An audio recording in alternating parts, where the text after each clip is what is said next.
इस अकेली टाइग्रिस ने 436 लोगों को अच्छा निपटा ही दिया। बिल्कुल मुझे लगा आप जख्मी कहेंगे। जख्मी नहीं, 436 लोग मारे इसने। बाप रे बाप। आप लिपट वाली तो हमने बात बताई थी। जी जी जी।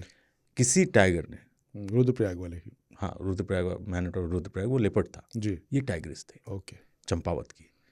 इसने 436 लोगों को मारा और इसका गिनीज वर्ल्ड रिकॉर्ड में नाम है। पूरे दुनिया में किसी जानवर द्वारा सबसे ज़्यादा मारे गए लोग इसी बाघिन से थे। क्या बात है। और ये पूरा जो मामला था ये 1900 से 1907 तक के बीच में रहा।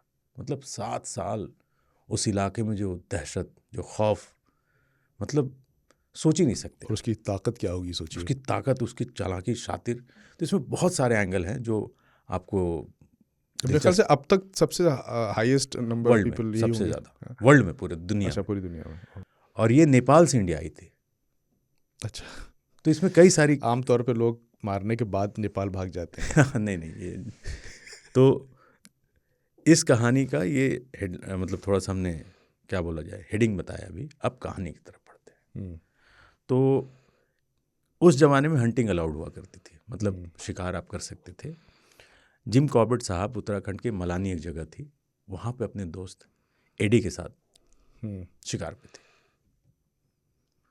तब एडी ने बताया कि यार मेरे साले साहब को सरकार ने एक मैन ईटर को मारने के लिए बुलाया है। अच्छा। और कॉर्बेट जानते थे कि एडी के जो साले साहब थे वो दुनिया के, कॉर्बेट ऐसा मानते, दुनिया के बेस्ट शिकारी थे। शिकारी। यानी मामला इतना बड़ा था कि इतने बड़े हंटर को बुलाया जा रहा है। तो पहली बार कॉर्बेट साहब ने उस टाइग्रिस के बारे में मलानी में सुना।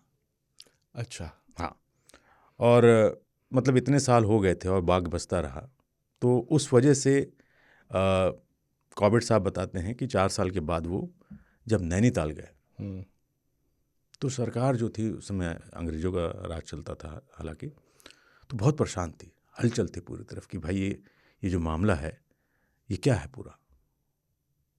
एक टाइग्रिस रोज़ लोगों को निपटा रही है, मतलब हमेशा मरने की खबरें आ रही हैं। तो सरकार ने इनाम की घोषणा किया कि जो मारेगा उसको इनाम दिया जाएगा। और साथ में कई सारे हंटर को हायर किया गया, शिकारियों को उसको मारने के लिए लगा दिया गया, वगैरह वगैरह, जितनी भी कोशिशें सरकार कर सकती थी इस मामले को निपटाने के लिए। अच्छा तब तक तो ये वाइल्ड लाइफ का कानून भी नहीं था ना कि जानवरों को मारने पर जो रोक लगी है वो तो उसके बाद लगी होगी। वो तो बहुत बाद में बहुत लगी, बाद में बहुत लगी। बाद में लगी है।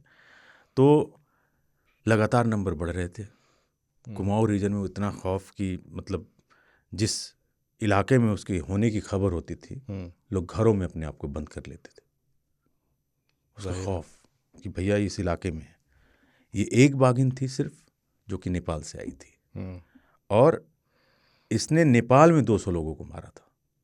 200 तो वहीं मार दिए। 200 नेपाल में निपटाए थे इसने, और 236 हिंदुस्तान उत्तराखंड में। 436 लोगों को मारा था। और में। हुआ ये कि जब नेपाल में इसने लोगों को मारना शुरू किया तो 1 2 3 वहाँ पे भी सोचिए यही दहशत। तो नेपाली लोगों ने उसको पुश किया, मतलब उसको भगाया, भागो यहाँ से, मतलब मार तो पा ही नहीं रहे थे। तो कुछ करके उन्होंने उसको पुश किया, जो भी किया, जिससे वो नेपाल और उत्तराखंड के बॉर्डर में नदी होती थी शारदा नदी, उस नदी को क्रॉस करके ये बाघिन कुमाऊं रीजन में आई। अच्छा। और फिर यहाँ पे उसने 200 वहाँ निपटाए थे, 201 203 और नंबर बढ़ रहे थे।